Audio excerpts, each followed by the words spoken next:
اشتباه پرتکرار در واردات کالا که میتونه کلی بهت ضرر بزنه. 1. نداشتن مجوز و ثبت سفارش قبل از حمل کالا میرسه ولی مجوز و ثبت سفارشی موجود نیست که بخوای باهاش ترخیص کنی.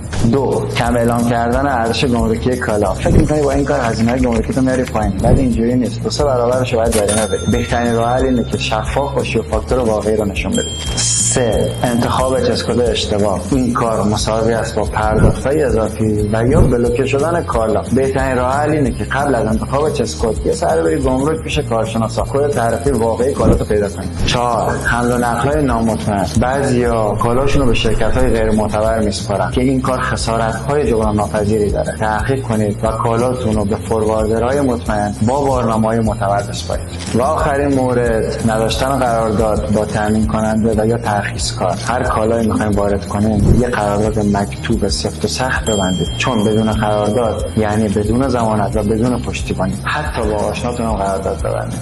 در کل اشتباه توی واردات فقط یک لحظه است، ولی ضررش خسارت‌های جبران ناپذیری داره که سالها زندگی شما رو درگیر می‌کنه.